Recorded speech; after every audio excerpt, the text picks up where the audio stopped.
Welcome, everybody, to the RnR CatCast, a fan-based podcast focusing on Montana State athletics. We're two dudes named Ryan from the state of Washington talking about our dear Montana State. We hope you enjoy.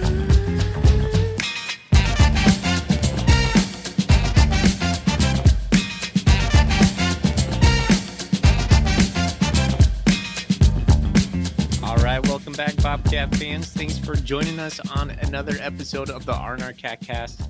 One of your hosts, Ryan Foley, joined with my good buddy, Ryan Thornburg. We are the Ryans of the RnR, the Montana State affiliate of the Big Sky Podcast Network. We want to give a shout out to Gear Up Sports. Gear Up Sports is a youth sports platform focusing on solving the uniform and apparel headache for coaches.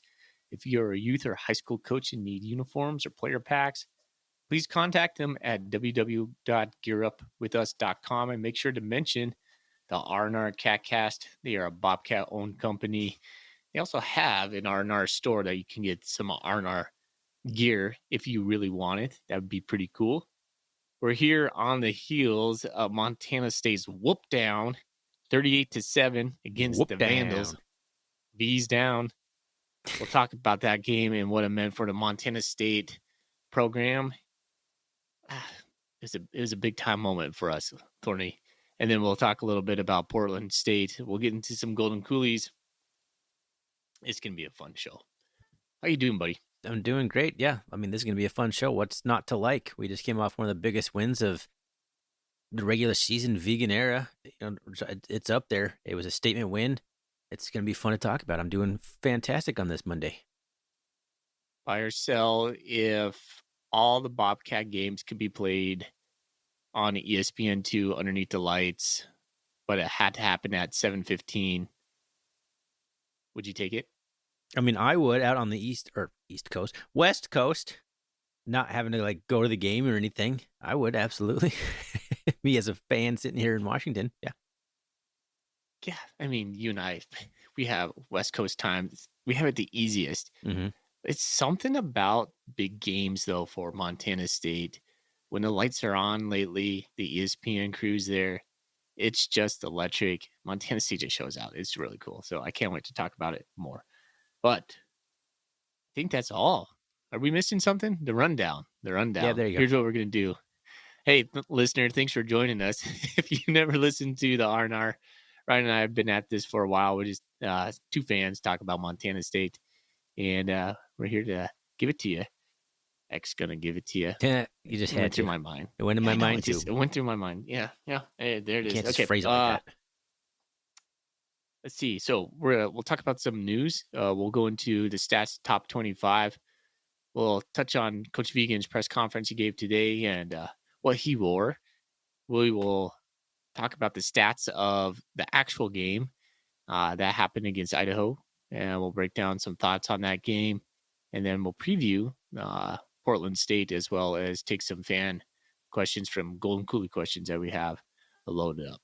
Hey, I actually put it out there on Twitter today for people to submit some Coolie questions. We got some. Boy, man, you're on the ball. I like it. Regular season mode finally took me halfway through the season to kind of get back into the full swing of things, I guess. All right. First, let's talk about what's in our Golden Coolies. Oh, man, what button is it? What's in your Golden Coolie? Just talk about getting back into the swing of things, and I can't remember what button plays the little thing there. But what's in your Golden Coolie is brought to you by Wilbur Ellis. Go see Shea Richter and Company up there in Fort Benton for all your farming and fertilizer needs. Foley, I brought it back because I was worried. I was nervous for us both. I'm drinking the same Crispy Town beer I had for the previous show last week, the black and gold one. So I was all nervous about it. Now I feel really safe drinking it. So I feel all right, this is the victory beer now. So I'm drinking the Crispy Town American Lager from Rubens Brewing. I started sweating last week when we both had Vandal-colored beers. Yeah, I was nervous. I thought we had hexed our team somehow. I really did. No, we propelled them to victory. Is what we clearly did. No, that's on us. That You're welcome. We'll take at least 75% of the credit. At least. Well, I have a special gift. CNC Cat came over to Spokane If you're like, what the heck does that mean? That's Bobcat Nation A alias. poster. His name is Jonathan. And we got together for beers, and he brought me some beer. And I'm debuting one that you've had a lot of times before, probably not because you don't drink IPAs, but it's the Hop Zone IPA from Bozeman Brewing Company. He brought me another one called Lizard Thunder that I was saving for the podcast just because it's a fun name, Lizard Thunder or Thunder Lizard. I can't remember what it was, but one of those two They're things. both great. Oh, yeah. Livia took it. So she cracked it open on Saturday. I was like, what are you doing? She's like, well, I just look good. And I was like, well, I was going to save that one for the pod. She's like, well, you should have told me. You I did got have to a go drink through of there it, and put Jonathan. Sharpies on all of them. It was RnR. really delicious. But yeah, but a classic Hop Zone. I mean, this one's been canned for probably 12, 15 years now. So it's awesome. Longer than that, I thought that was one of the OG beers. Like yeah, it kind of Bozeman feels like I think Brewing is one of the first microbreweries in Bozeman. I thought. I remember. I mean, I went there all the time in college. Hop Zone Amber is an amazing beer. Well, there's the Bozone Amber. Bozone Amber, that's it. That's the one that I like a lot. That was probably one of my favorite first beers. It was like Bozone Amber, and I still love it. Thank you, Jonathan. Cheers to you, brother. Yeah, it's pretty cool. Yeah, it's always fun to meet people who listen to the Catcast. He had a lot of good things to say about it, and yeah, just a good guy. So good job. Hope to run into you again there. All right. So let's talk about the top 25. This is like literally the first time I peered into it today. I've had quite the day, but I didn't expect anything to change all that much in the top 3. And look, it didn't. South Dakota State, North Dakota State, Montana State. We did get 2 more first place votes from last week. Montana State is 7-0. South Dakota comes in number 4. Bumping down through the top 10. Tarleton State, number 10. Huh, that's interesting. I hadn't seen those guys in a while. They are 1 spot ahead of Montana, who is holding the number 11 spot. They're up from 14. Idaho drops from 7 all the way down to 13. And let's see here. Is that it for the Big Sky? Did you say UC Davis? Where's Davis at? 6. Oh, Davis. I always skip Davis. Yeah. I don't know. Everyone's kind of like 2 weeks in a row. They're like the afterthought a little bit in some ways, but they're slowly, quietly having a 6-1 start on the season. Top 6 team, and we got to go on the road to Davis, don't we? I think we do. They almost lost to Portland State. They should have lost to Portland State. I thought they lost twice to Portland State, and given the way that game ended, that's right. I felt so bad for the Vikings over there. Wow, that's crazy. So that's something to think about. 6-1 UC Davis. They're a team that's better than I thought they would be. It's midpoint of the season. Yeah, they're better than I thought they would be. Weber State's way worse than I thought they would be mid-season. Sac State's worse. I'm just kind of going off on a tangent now, but yeah, the top of the Big Sky just seems a little bit murky. Like Montana State seems and feels like they clear number 1 right now, but without Montana being uber strong like they have been in the last year, it's weird. And Idaho, I don't know what to think about Idaho now. We'll get into that. Yeah, for sure. Okay. Any news for the week? Well, I mean, the big one, Danny Yu out for the season with the ACL. That is pretty depressing. He did not say out for. He said out for the season. The assumption is, does he have like a red shirt or something? Can he come back? I thought, wasn't he a senior or is he only a junior? He's a senior. He's a senior. So does he have like a medical red shirt or? Seems like he'd be done if it was a senior season. But I didn't hear anything. I think he is done. He has. I don't know if he can apply for some hardship or not, but I think he is done.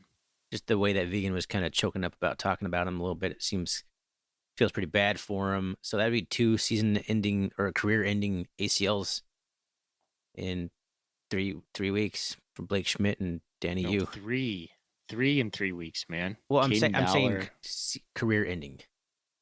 Oh, But yes, we've had 3 now of season ending. But poor Blake Schmidt and Danny Yu are done for their career because of it. So that's a bad way to go. Yeah, and Caden Daller's out, so that's a bummer too. So yeah, some injuries kind of starting to pile up a little bit for the Cats. So that's kind of the biggest news, I would guess, from the conference. And of course, Julius Davis will travel to Portland State, which the FCS has a pretty small travel roster. So if you're traveling, that maybe he'll get some playing time. And then he said Justice Perkins is right around the corner as well. That's where I was wrong. I think on the pod 2 weeks ago, I said, I think he's done. Apparently I was way off on that. That was misinformation. I thought he had broken his leg. Sounds like it was a high ankle sprain, and it takes about 6 to 8 weeks to heal up, and he's about their time. So good to hear that. Probably would assume we would see him after the bye.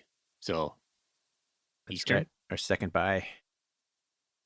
Is Eastern right after the bye? I'm not sure at this point. So no, it looks like. Oh, I'm looking at Davis's. Never mind.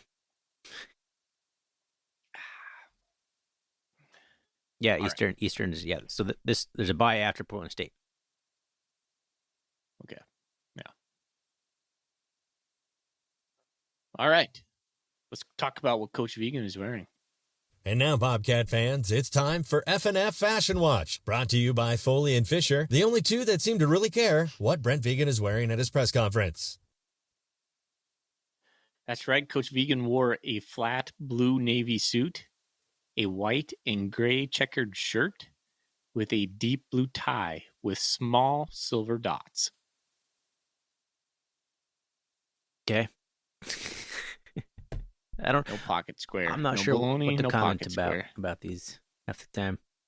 You know what? I have word from a couple people who listen to this podcast. They like that segment, so I'm keeping it. So we have a Golden Coolie question. Yeah, what is it? Bill Brasky on Twitter. If you know the name Bill Brasky. Do you think Coach Vigan is waiting to break out the pocket square until a big game presser like Cat Grizz or the playoffs? No, I don't think he no, is. I'm afraid not. I don't think he's keeping it on some sort of like a back burner just to wait until the right time. I think it's I just don't think he's a pocket square guy. As much as everything inside me wants to say yes, no. Anyways. Yeah, I mean, I got to listen to a little bit today. I told you earlier, my son's had a cross country meet, and then we were hosting some college students for some dinner tonight. Yeah, I didn't get a chance to write down any notes from it, but you kind of mentioned the big things. He talked a little bit about the injuries. Continues to be pretty happy about the game. That's one thing I did catch, and it was more of his press or post game presser. He had a sense of relief in his voice, and then he was just really like, he goes, I'm proud of my team, damn proud of my team. And coach just, it felt like his guard was down just a little bit. He was just very more authentic. It was the same kind of moment when he was talking about, he got a little bit emotional about, Danny Yu said went down in a blaze of glory. So I think he's just feeling good. He's in the feel good moment right now. But you know what, Thorny? We're only halfway through this sucker. We got a lot of football left, and if we start applauding ourselves because we took down Idaho 38-7, well, we can live with it for a little bit, but there's a ton of football left, and I think that's my message. If he's listening to me, Ryan Foley, let's get back on that horse, coach. 1-0 mentality. Let's go. They've been preaching it since spring, man. I don't think that's going to change after one win. They've been just pounding this into the guys' heads. That's the mentality this year, and this is why the mentality. This is what they're talking about. So when a game like this happens, we come back down to earth and get ready to play some football again. 100%, yeah. And I think that's the difference from last year, right? I agree. So far. Anything you took away from the presser that you want to talk about? I didn't even listen to it this time. It was pretty vanilla as pressers go. There wasn't anything outside of the injury report that you already talked about. So, yeah, that's all I really have. Okay. All right. Should we move into the stats segment. I guess so. This pod's going really fast. Yeah, which is good because I'm tired. So I'm trying to keep the energy up here. But if this wraps up at 45 minutes, I'll be a happy camper. Ooh, there Bobcats you go. crushed the Vandals at home, 38-7, and honestly, didn't even feel that close in some regards. I think it was a complete shutdown by the Bobcat defense. But let's talk about the stats a little bit. 27 first downs for the Cats. That's a good number. 20, you get in the high 20s, you're doing great. Damn. Just 13 for the Vandals. Vandals were 2 of 13 on third down. The Cats were 9 of 13 on third down. Talk about rising to the occasion. Cats were 0 for 2 on fourth down. The Vandals were 3 for 6. That's a lot, but that's Eck for you. That's Jason Eck. 485. Gonna give it to you. Eck gonna give it to you. 485 yards of total yards for the Bobcats offense. 125 through the air, which honestly, looking at the stats, this is the first time I'm really looking at the stats. It feels low, but 360 on the ground. That feels about right. The Vandals just 176 yards through the air on 16 of 31 passing, 5.7 yards per attempt in an interception, but just 91 yards on 28 carries for 3.3 yards per carry. Whereas the Cats, I don't think I said it, 54 attempts, 6.7 yards per carry. The Cats didn't even hardly run. What did they run, like 42 plays in Moscow last year total? Something like that. I'm pretty sure the whole play count was like in the low 40s, and we had 54 carries alone. 4 penalties for the Cats. Cats did a better job of avoiding penalties. Still not great, but an improvement. Idaho was penalized 5 times for 50 yards, and the worst one being the late hit on Tommy after we had a false start that was going to really push us out of scoring range on third down. And that kid from Montana, I think is the one who committed it, just came in and hit Tommy for no real reason. 2 turnovers for the Vandals. They fumbled the ball and threw an interception, and the Cats took care of the ball. No interceptions, and here we go. 37 minutes and 43 seconds of time possession for the Bobcats to just 22 minutes and 17 seconds. A complete reversal from last year in a lot of ways in these team stats. And man, it was a joy to watch this game transpire like that in the way, especially after the way last year went. That's just unreal, man. I love it. Okay. Tommy Malott was 11 for 15 for 121 through the air. Averaged 8.1 yards with 2 touchdowns, and he was 11 for, I can't read that stat, 11 for 110. Is that right? Do you see Tommy's stat? ESPN says 11 for 15 for 121. What's his rushing stat then? 11 for 140. 140, that's a 4. Okay. That was my bad. I couldn't read my own handwriting. 2 touchdowns. He had a long of 65, which just ignited the crowd. By the way, on that Tommy touchdown, there's some guy in the end zone who was holding it looked like one of those white footballs that the team would sign. He dropped it right before Tommy got to the to the end zone, and he was like, "Oh crap!" He had an "oh crap" moment. He's like, he thought the football was going to go into the field of play, fumbled it. He fell on the ground trying to pick it up. It was kind of comical. I didn't see that. At the same time, Tommy runs in the end zone and olays the football. Did you see him Nope. finger roll it to I remember the crowd? telling my son when that happens, look here, Tommy. He did a little layup. I showed him the highlights the next day. It's like he did a layup in the end zone. You don't see Tommy. I mean, once in a while, Tommy will get hyped up, but he's hyped up. It's like a low key hype, but it's there. You can tell there's a lot of. It's there. It's lovely. I like it. So I like the little Olay move he had. So it was pretty cool. Yep. Hey, Scott Tree Humphrey had himself a day. 19 carries, 124 yards with a long of 18. Did not have a touchdown, according to ESPN. Adam Jones was 11 for 39. Colson Kuhn, 3 for 26. Chance Wilson, just some backup stats. 3 for 17. I think that's his carries. Yeah, and then he had that's his passing. He had one carry for 2 yards, or 1 for 2. I'm screwing up over here. I'm sorry, buddy.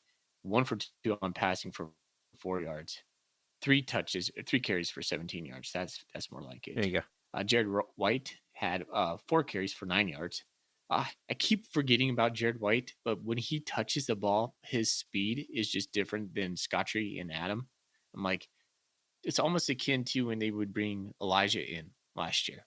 You're like, oh man, that guy is just explosive. Mhm. I'd like to see more touches for Jared White.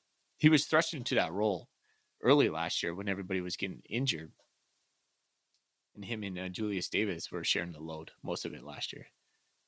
Taco had 2 catches for, it said 28 yards, but there's like 3. I think this is wrong. And Montana State did not upload their stats, so this is a poor stats performance on mine. I'll just say he had 1 touchdown with a long of 34, a zipper pass from Tommy Malott, and a baseball slide into the end zone. I like that. Nice job, Taco. Rohan, 3 for 28. Ty McCullough, 2 for 28. I'm not sure if these 28s are all true. Kind of suspicious when 3 of our receivers have all 28 yards, but it might have been. I don't know. It is We'll true. have to ask Bill. I'm looking at ESPN.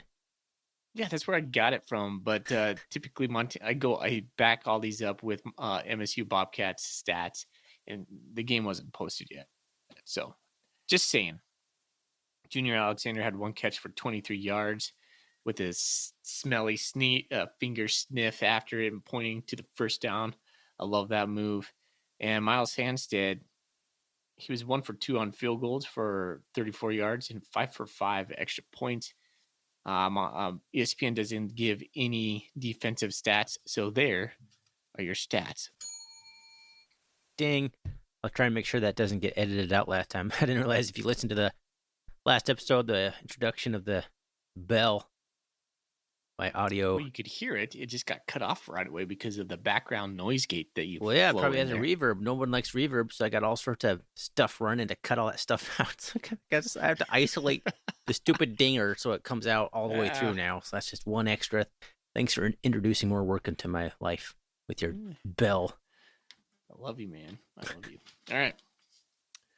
Let's talk Tommy Malott, man. Let's do it. I mean, there's a storyline coming out of this, and it's Tommy Malott. I think he's looking like a Walter Payton Award candidate, like top 2, top 3. Yeah, if not like at least a caliber candidate. Yeah, I mean, I haven't watched Mark Gronowski, and I haven't watched hardly anything outside the Big Sky. So, at least let's just put it this way: Tommy Malott right now, hands down, I can say this with confidence, is the Big Sky MVP, offensive MVP.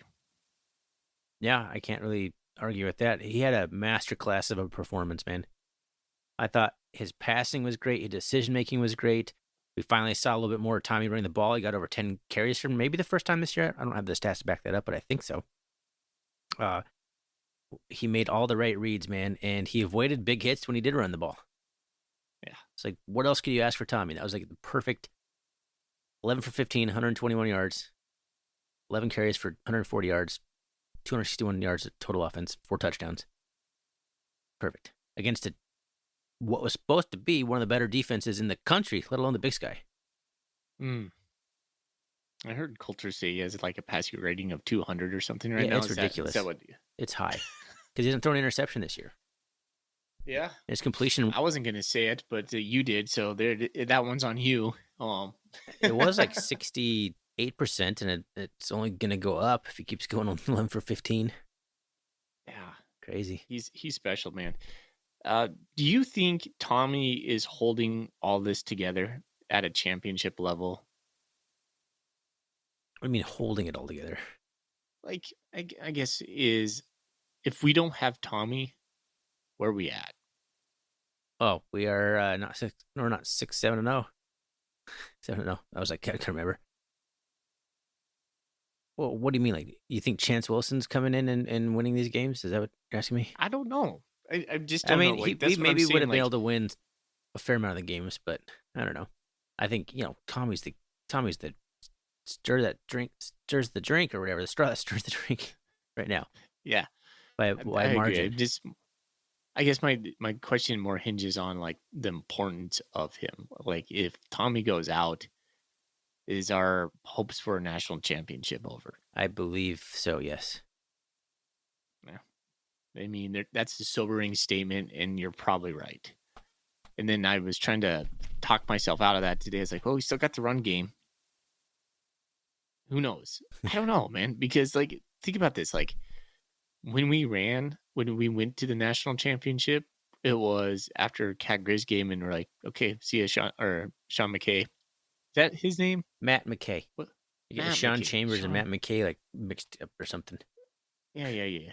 Matt McKay. And I remember doing that solo pod. It's like Matt, like it was an emergency pod. I did like a 12-minute solo pod, and I was like, holy cow, what are we gonna do? Tommy Malott came in and sparked the run. So, I mean, yeah. I mean, Chance could be the guy that comes in and just instant star.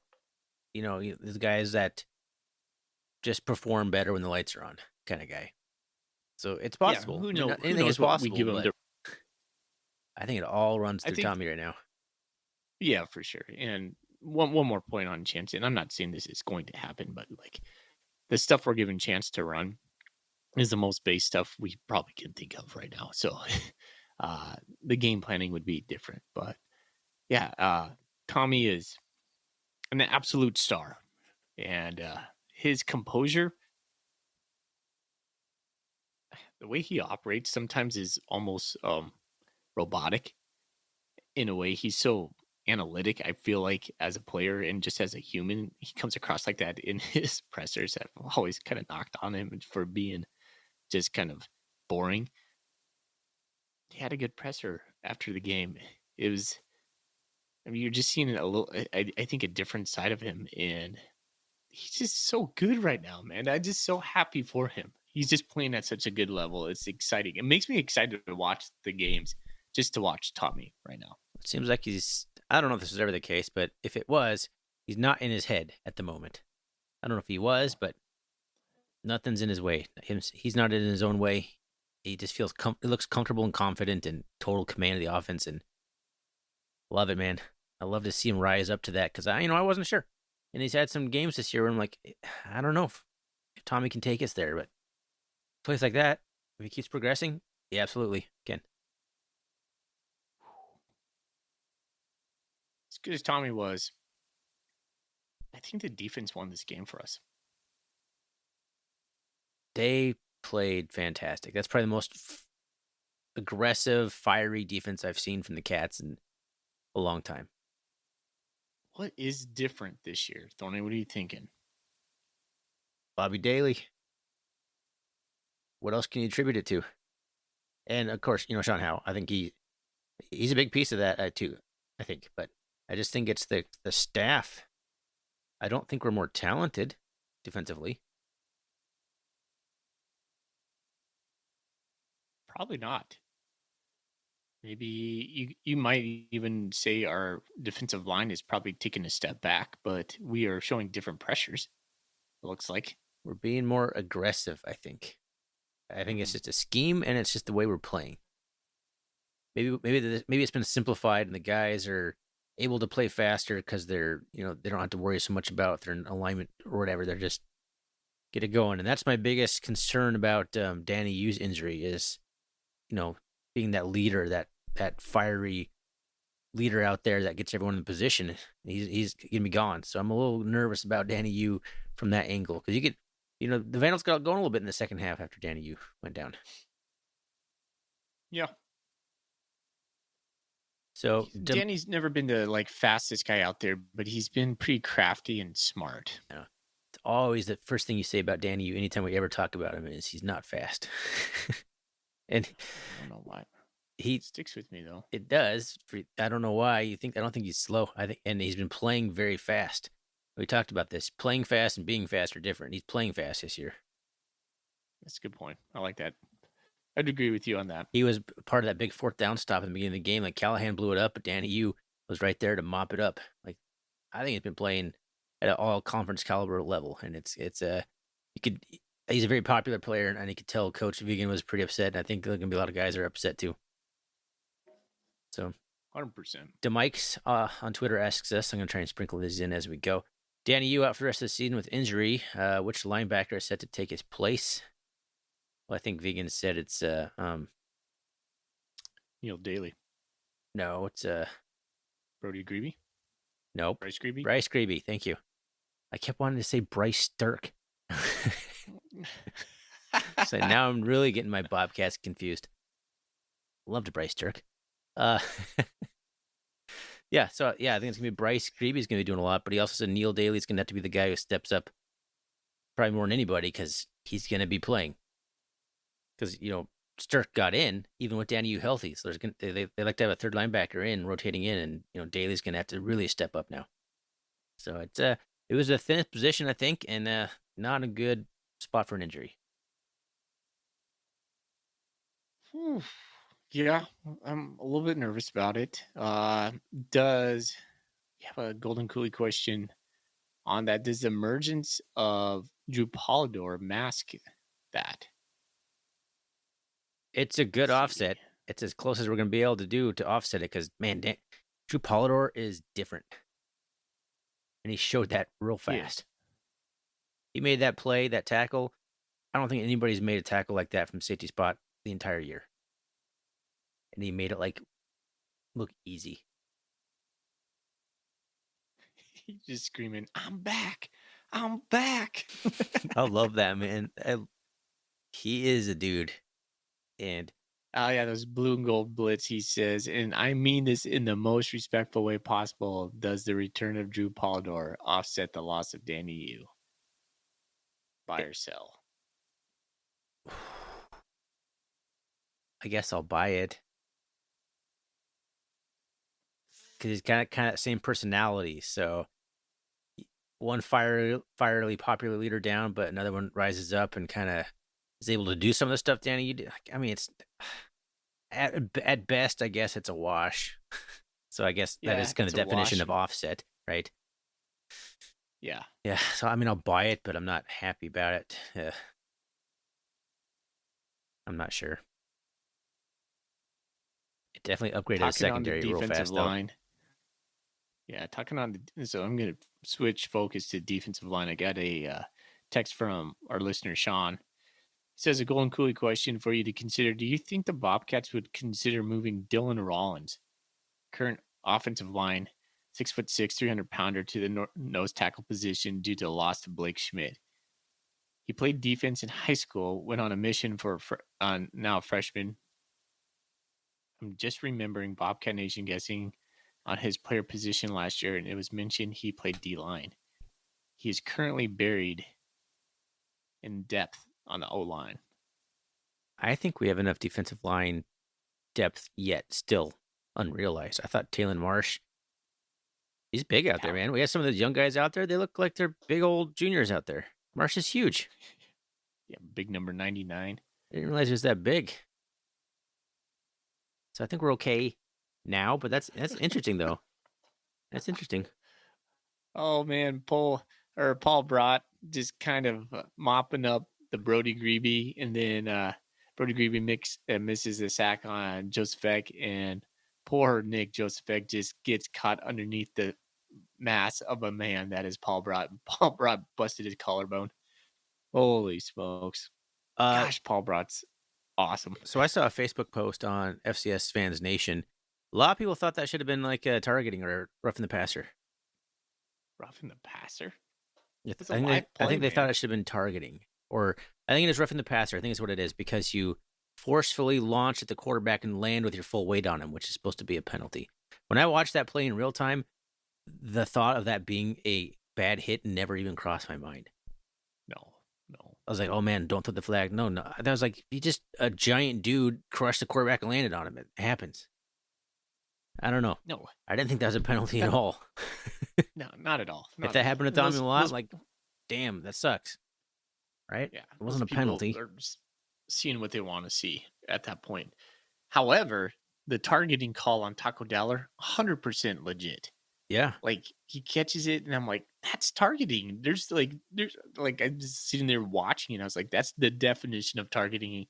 And nobody calls a flag, nobody does anything, and the announcer's like, just continue talking to him, like, no one's going to address that. And then there was like, Comes back from 30, commercial 40 break. seconds later, like, oh, it's under review. I'm like, thank you, because I was clear.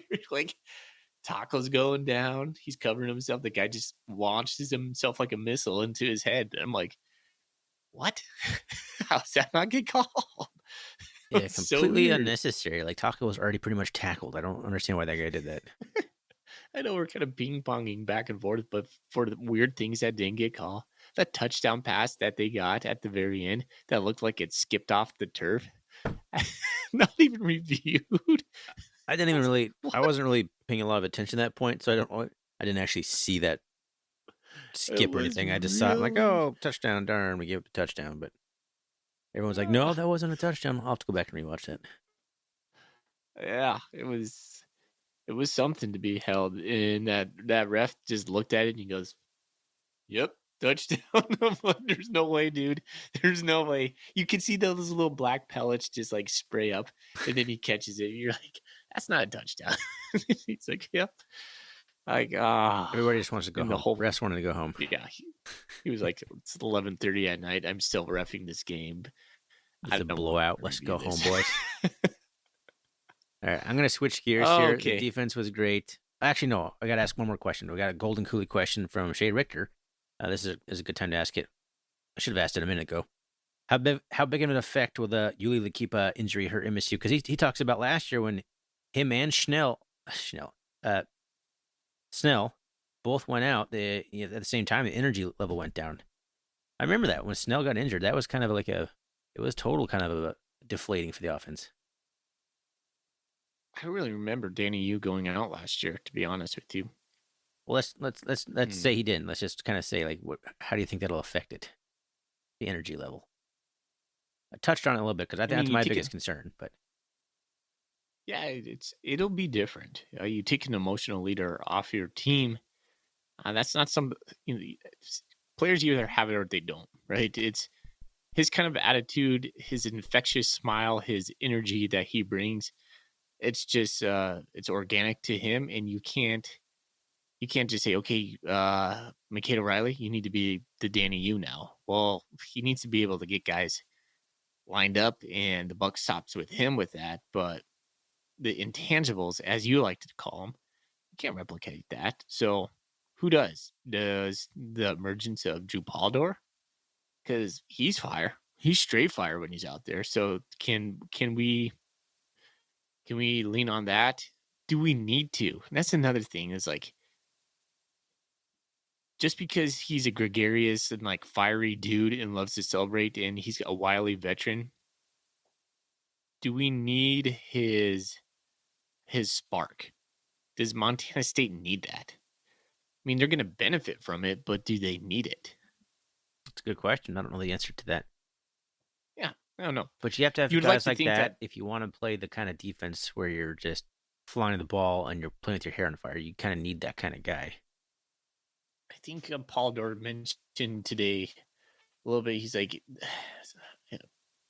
the team right now is a collection of guys that want it and they're willing to put in the work for it. Well, maybe O'Reilly steps up a little bit like that too. Yeah, because he's pretty fiery out there too. Honestly, if you watch him play. Yeah, I would like to think that the guys across from each other on the defensive side of the ball will look each other in the eye and go, let's freaking get this for Danny, for Blake. So, and he'll be on the sidelines, man. He'll be there still. Yeah, he'll be imprinting his energy into the game one way or the other. Like Coach Vegan said, he still has a lot to give, and hopefully a lot to take away from. All right. Well, I need to talk about Scotchy Humphrey. We just talked about the defense. Bad man. He's a bad man. Scotchy Humphrey is a dude. 19 carries, 124 yards. Only a long of 18, so they did a good job of bottling up the running backs. But, my goodness, he hits that hole so quick and so fast. And he had a couple where he broke some arm tackles. I hadn't really seen a whole lot of that this year. That one where he kind of got spun around and then turned all the way back around and still went for like 10 or 15 more yards down the field. Or that big third down one where he's like completely bottled up when he just squirts out of there and dives forward for like a 3-yard gain. Like, it's like, yeah, that's what we need, man. That's why I thought Julius Davis was our most complete back, because he could do that kind of stuff. But if Humphrey's going to be adding that in there and be able to get those really tough yards against a tough defensive line, And Idaho was physical, man. They had some big hits against the Cats quite a bit through the game, including the second run of the game as Scotty Humphrey got knocked out of the game basically for a brief amount of time because he got crunched. Yeah, But he also, I he think did. he was one of those plays where they both hit each other about equally hard because Uh-huh. he gave it to the defender too. It was not, I don't think it was fun for either one of them, but but if he can get those kind of plays, man, then it makes me feel a lot better. Not that I felt bad, just it makes me feel good about where the running back room really is. Because if he can play like that, watch out. He's fun. He's worth the price of admission. That's for sure. I like that. I think he has the best vision of our running backs that I've seen right now. Adam Jones to me has taken a little step back. I thought he was really good at hitting the hole early and then like just being gone. It's been a while since our running backs have had like that explosive 40-yard scamper or something like Yeah, that. yeah, you've been concerned about that, and I'm not sure this eased a ton of concern in the home run hitting department. I guess just those giant holes that were there are not there anymore, or if they are, there's a linebacker waiting in them. Got it. Yeah. So yeah, I agree with Adam Jones, but um, I got to ask a question here. This is a good time to ask this one. This one, Johnny Longman on Twitter asks us, what will you expect the workload to look like in the backfield with Julius Davis coming back this week and Adams seeming to have a That's lighter weird. load against Idaho? I think Adam kind of disappears a little bit. If I had to boil it down, I think it's going to be split between Scotty and Julius. Although I'm not sure what Julius is going to look like. How many touches do you think Julius gets? So 10 at yeah, most. I mean, yeah, if we're talking coming back against Portland State, Davis's first action, like I was thinking like 5 to 7 carries. Yeah. I think pretty small on his first game back. Whew. Gosh. And then of course there's the ability to redshirt Julius Davis. Now, did I hear correctly that the playoffs no longer count against the redshirt rule? Like you can play in the playoffs? Yeah, and I think this could be on the table for Julius. I was talking with someone about that yesterday. This could be a scenario where we get him back next year. So he could theoretically, let's say the Cats played 2 playoff games. I think that's the minimum the Cats will play. What's the schedule? We have 5 games left. So he could play 6 games. He could like skip Portland State, play Eastern Sac, UC Davis, Montana, and then 2 playoff games and still in like redshirt. Or 7 games if we keep going. It's crazy. It's like a full season. If we went all the way to the national championship, how many more games is that? What's 3, isn't it? Because you're in the quarterfinals automatically. Right? Yeah, so quarterfinals. So that's 7. No, that's 8 more games from here. Yeah, but he can only play in 4 in the regular season. Yeah, I'm just saying it's Yeah. we've only played 7 and it feels like we've gotten a large chunk of this year already done. Imagine that playing 8 more games. Man, can you imagine like a fully healthy Julius Davis and Humphrey in the backfield at the same time? Yeah, I can. I can It's and the have. stuff I dream about. And I Thorny. fantasize about it. Yes, I think about this all the time. Who wants any of that smoke? Gosh, I don't think people know how much I think about Montana State football when I'm running, and I run almost daily. I'm sitting there thinking about formations and defense plays, and yeah, this is what goes through my mind on a normal basis when I'm teaching math and there's a little lull. I'm like, oh yeah, we could have hit that taco, it's all this stuff. So Nice, love it. yeah, I got a couple like disconnected, discrete questions that I just want to bounce through about this game and like this moment in Montana State football. You ready for some of those? Sure. Okay. Let's see. Stadium expansion. I think it's time. Give me your thought on that. I need to read a Golden Coolie question about that. Byron Stolk, with the indoor completion coming, this is on Twitter, with the indoor completion coming in the spring and the stadium capacity at its max, which are over and under for stadium expansion. So I think that'd be a good kind of question. He says 5 years, so I guess you put it at like, what, 4.5 or whatever. I guess my over and under would be 4.5. That's probably pretty close. What do you think? Over and under 4.5 years, stadium expansion. Under. You think sooner? Yeah, I think so. And I think Montana State does it right. I think they don't try to go big. I think you and I are in agreement on this that close that what it would be the northeast little section of the end zone where the horses come in. It's always looked terrible on TV, and it's always bugged me as a fan. It's like Yeah. Montana State has such an electric atmosphere. So pair that with how we look on TV, and then they pan over to that spot. You're like, there's nothing there. There's just a little. It's been the There's a little same. like chain link fence, Yeah, and like nothing, and some security guys. exactly. So somehow bowl the end zone, but not to add 5,000 more seats, but to make it more intimate Yeah. and closed off. And so put in another 1,000, 2,000 seats, make them suites or something over there.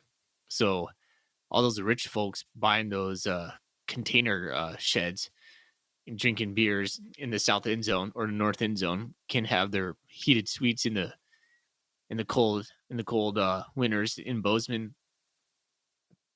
Just do something really nice and it still highlights the Bobcat Athletic Center. So I don't know how they do it, but yeah, that needs to happen. So it's apparent to me, very apparent, and this came up multiple places. Watching it on TV was spectacular, and being there in person would have been 10 times that, 100 times that. The announcers were so complimentary of Montana State. It looks like a big time program. It's time. Strike while the iron's hot. Get it done. It just seems like we've had so many expansions in the last few years with the BAC and the indoor facility. Like we can't just keep at this torrid pace. Financially, we've got to take a couple years off or something. To me, it just feels like that. I'm not saying You're that. a wet blanket right now. I'm not saying that's Get what that I outta want. I here. just feel like that's what's going to happen. That's all. Yeah. I don't know. It just seems like the momentum's a real thing. It's rolling.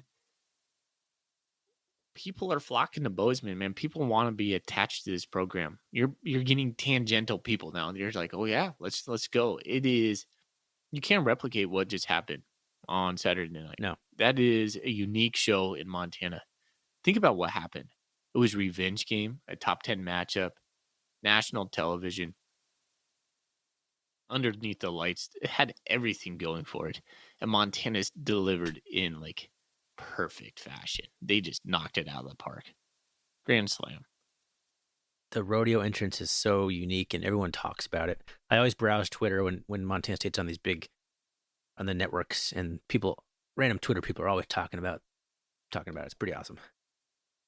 Yeah, so if the horses come out of a tunnel or something like that and it's bowled off and they have some sort of, I don't know, I think you could put even like one of those like ranch fences right there just to make it look like the horses belong back there. I don't know. Do something. Anyways, the other discrete question I have is peaking early. Are you afraid Montana State is this the best it's going to get for us kind of moment?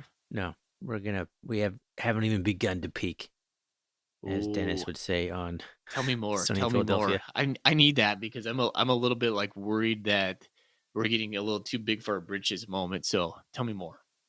I don't know, man. I mean, I guess how much better can Tommy play?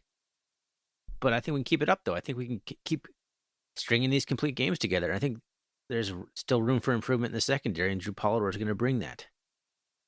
I don't know. I feel like we can really, like, are you now afraid of anyone on the rest of the schedule? No, I'm not. I'm not afraid of anyone on the schedule. I just don't know if our guys start to feel a little bit complacent. I know they talk about the 1-0 mentality, and maybe it's more ingrained in their heads than it will ever be in mine. I believe them. So, yeah, all right, personally. Cool. Okay, I'm good with that. No, we haven't peaked. We're not going to get worse anyway. Just keep bringing it. Because you said it yesterday on the Instant Reaction show. You're like, it's going to be a harder game in Portland State than it was on Saturday. Yeah, I mean, it'll be probably a closer game, and it doesn't mean we've regressed or anything. It's just going to be a whole different environment. We've been playing at home a lot, and it's going to be a different different feel out in Hillsboro. Yeah, I agree. All right. Hey, buy or Okay. sell. T Reno on Twitter asks us, the blue pants, blue jerseys, and gold helmets is the best uniform combo. It's not my favorite. It's close to my favorite. I love the gold helmets more than the white helmets. I like Do you the like gold blue pants or jerseys. something? I like the gold pants, I yeah. like the gold pants.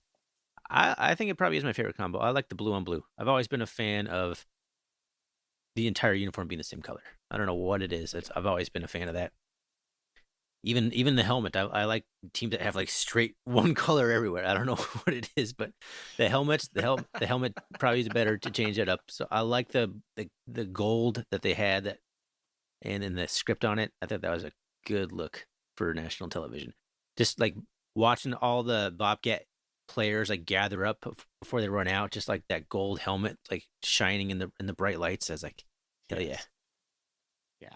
Yeah. Oh, man. I talked to Mr. Kratzer again. Shout out, third week in a row. He literally said to me, unscripted, no prompting, because he goes to every single game his son plays. So his son was Zach Kratzer, number 96, defensive line. Again, shout out to him. So he was at Autzen Stadium. He told me, he goes, I like Bobcat Stadium better than I like the Autzen Stadium. I was like, are you serious? And he goes, yeah. He loved it, dude. He didn't love the ass kicking we gave him, but experience. I was like, how'd they treat you? And he's like, oh, Bobcat fans are awesome. Nice. Love to hear that. Love to hear that. Dude. I like the good welcoming stories. Yeah. And yeah, it sounded loud on Yep. TV. I know that the commentators compared it to Outson a little bit too. A couple They're so once or good. twice, and I'm not saying that Bobcat Stadium is louder than Outson Stadium, but No, it's not. I think one announcer said it's louder. I'm like, no, I don't think so, buddy. But just even having like that comparison or the thought come to my mind, announcer's mind or whatever, like that's good to hear. It's good exposure because those are big time guys and lots of eyeballs watching it and hearing it, and you love that kind of praise.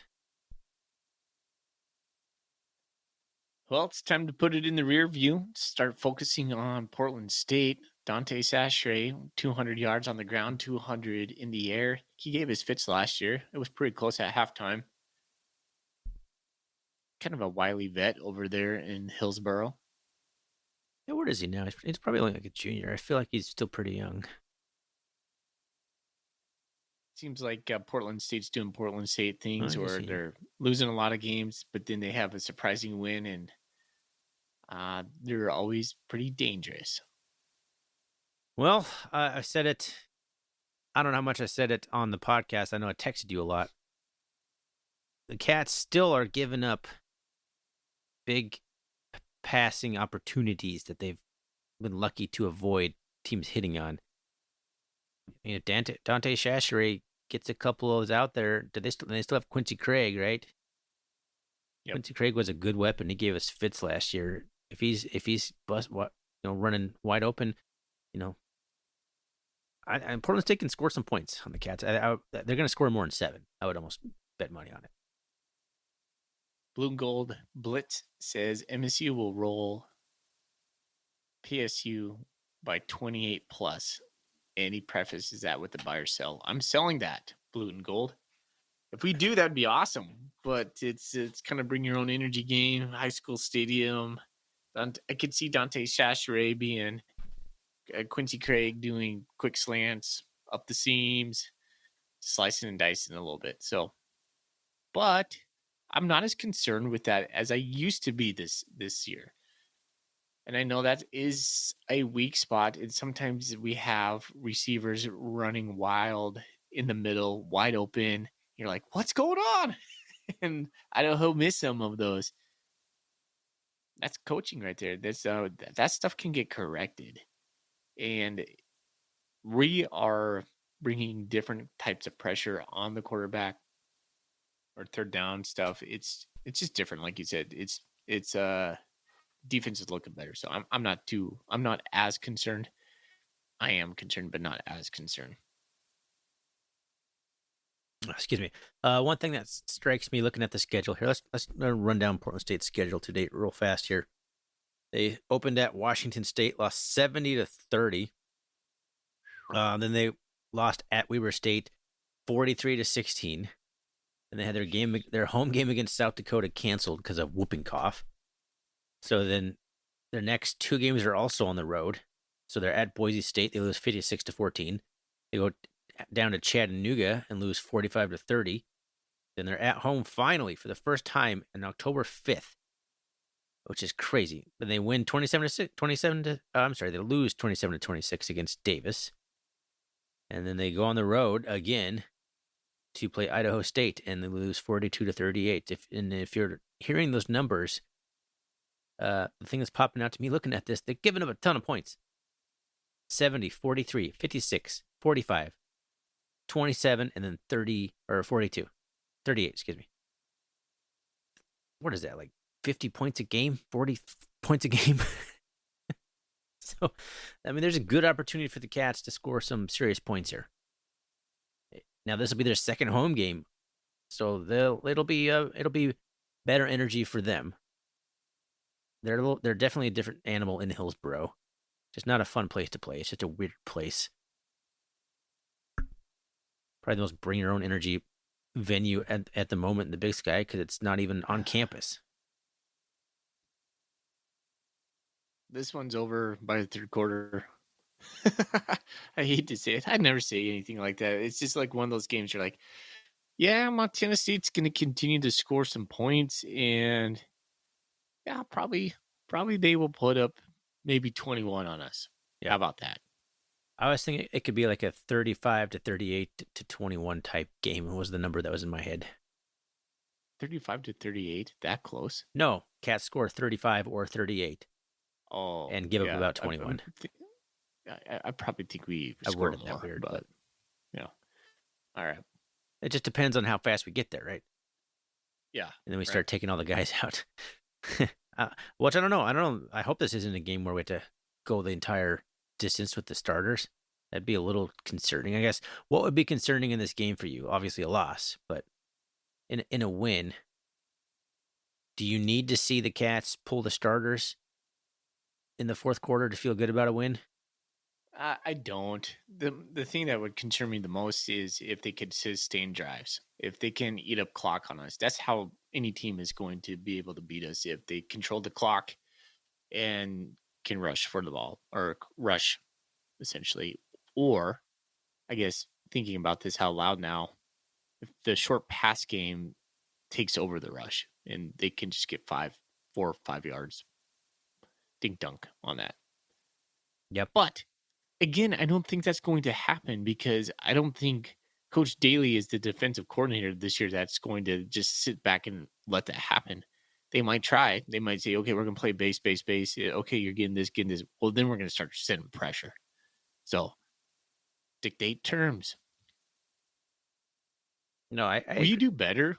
We do better when we get out of our base. Not necessarily get out of our base, but sometimes when we just rush for and we drop that's not good math. 12 guys on the field, not good. When we rush 4 and have 7 in the backfield, and we play kind of zone, that's when we get in trouble. So our man defense has been working better. I don't see it happening, Tony. So I'm pretty confident in the Cats in this game. Yeah, no, I feel good about this one. But Portland State, you never know with Portland State. I think this might be the worst version of Portland State in the last few years, which is they've been slowly going downhill. Like if they continue this campaign the way that they're gonna kind of started it, and Barney's got to be getting on the hot seat eventually, right? You would think. I don't know. Barney. I don't know. I don't know how much Portland State values football. So exactly. I think I said this in the very first episode we did, like predicting the whole season. I'm like, maybe Bruce Burnham just never gets fired because no one else will do that job for the pay and the crap he has to deal with that department that's always trying to shut down, and probably pretty crappy facilities. And Bruce is out. Bruce Barnum. If you don't know, this is Bruce Barnum we're talking about. If you don't know who Barney is, but yeah, probably should say that. Not everyone knows every single little detail about random Big Sky stuff like we do. Yeah, he might just keep the job as long as he wants it, no matter how many games they lose. All right, man. I'm ready for some golden coolies. Unless you have anything else to talk about Portland State. I really don't. I really don't. Okay, so I'll run down. Had a smattering of them. All right. So they're going to feel a little bit disconnected, but here we go. Cats are back. 76 says, okay, presuming Danny Yu is out for the remainder of the season, he is. Who's next? And what changes in the middle of D? We talked about that.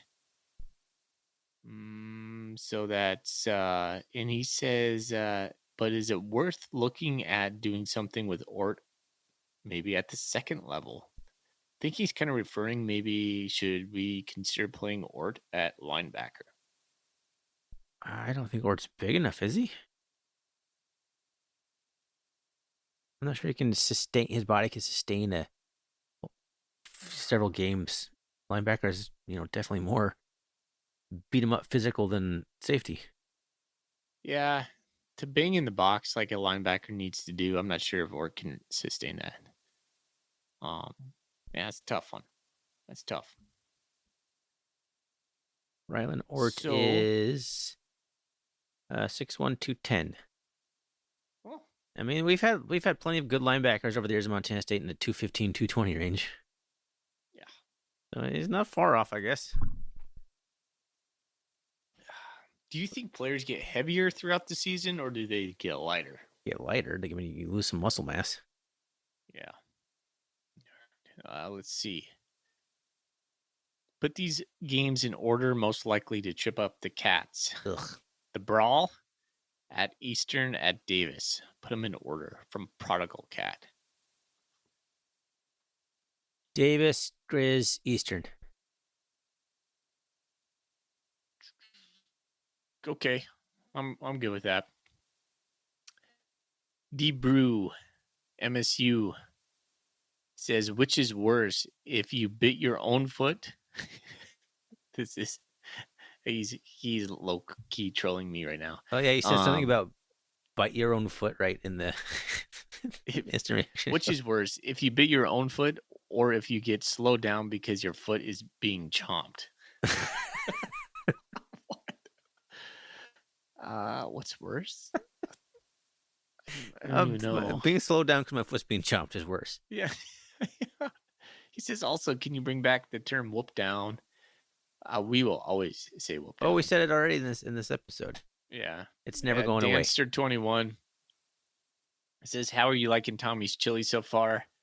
We're liking it, man, a lot. And he says, have you heard about anything of the impact Chambers has had since joining the coaching staff?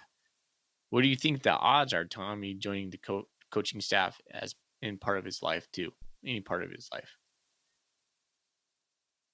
Well, the chili's been fantastic. I mean, I have to first address that. Been absolutely delicious, on point. I just think, is it like a nice white chili, like white chicken chili, white bean chili? What kind of chili, Tommy? He's kind of like a stag chili, man. You know, the one that you can get in the can, and it's just nah. Stag is the best canned chili. He's not white chicken chili. Don't even bring that type of chili into this conversation. I love white chicken chili. Delicious. Does Tommy's chili have beans in it? Yeah. I mean, I think it's all chili that's a standalone should have beans in it, in my opinion. Does Butte have a famous chili? I feel like Butte has its flavor of chili. I don't know, somehow. but Butte chili seems like it would definitely have beans in it. Yeah, you're probably right. I don't know why. I don't know what that means. Yeah. But Butte chili's got to have beans in it. No, the only kind of chili that doesn't have beans is if it's going to go on top of something. But if it's by itself, it's going to have beans in it. That's my personal opinion, and I will not be Cincinnati changed chili goes on that. Spaghetti. Yeah, because there's no beans in it. If you had beans on it, it'd be really weird. Let's see. Do you think I don't know. I don't think Tommy's going to be a coach. I don't think either. he's going to be a financial engineer, just like he is planning on. He's going to work for D.A. Davidson like he did this summer. He's going to make a ton of money, and he's going to be very successful. Yeah, he just seems like a guy who's going to instantly go into the workforce, be successful, and never look back at football. Nope. I don't All know right, why, let's see. Oh, this is a good one. Longtime Cat says, when Tommy's older, would you be more likely to hire him as president of MSU or head coach for the Bobcats? Say it again. When Tommy's older, would you more likely hire him as the president of MSU or the head coach for the Bobcats? President. Yeah. Same Z's. He would balance the hell out of those books. Let's see. CNC Cat says in response to Debrew MSU, which is worse if you bit your own foot or if you get slowed down because your foot's being chopped. That's the weirdest question I think I've ever read. It's a weird He one. says, I only answer that. I never really explained why I picked. Because being chomped to me seems like they're continuing to chomp it. Like if you bite your own foot, I assume that's a one-time thing. If someone's slowing you down because they're chomping on your foot, that's a chomp, chomp, chomp, chomp, chomp. Like no thanks. Maybe one single chomp, but if it's multiple chomps. So CNC brings it full circle. It says, do you agree that either of these options are better than being shot in the butt? Yes, I'd rather get bit in the foot than shot in the butt. It's because you shoot yourself in the foot and getting bit in the butt is, yeah, you said bit in the foot. Yeah. Which is pretty funny. I completely forgot about that until this came up. Yeah, no thanks. No shooting in the butt. What the hell are these guys talking about? Yeah, this is what. Okay. Rooting for the Cats, new time poster, 48 post says, what's your take on these what's your take on these this week against Portland State? Defensive takeaways over under 1.5. What do you got on that? Over. Woo! I like it. Feeling spicy. Go under on that. 2 turnovers. Tommy throwing yards over under 149.5. Under. Yep, we're gonna rush the ball more. This is gonna be like a 400-yard rushing game for Montana State. I don't know. It'll probably be like 350, 130 through the air, and that'll be it.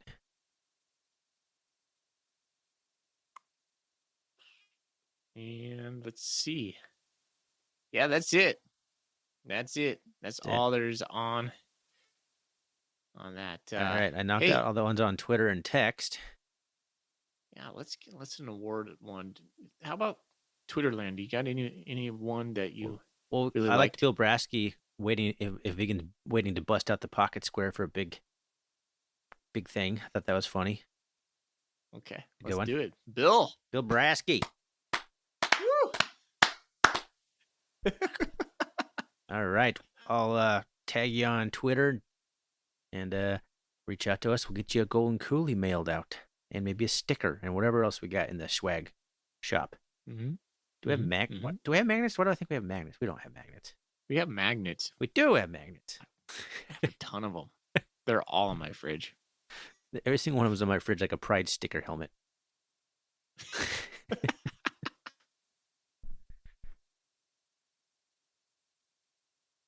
Okay, it's time to go home. Yeah, I think that's time to call it.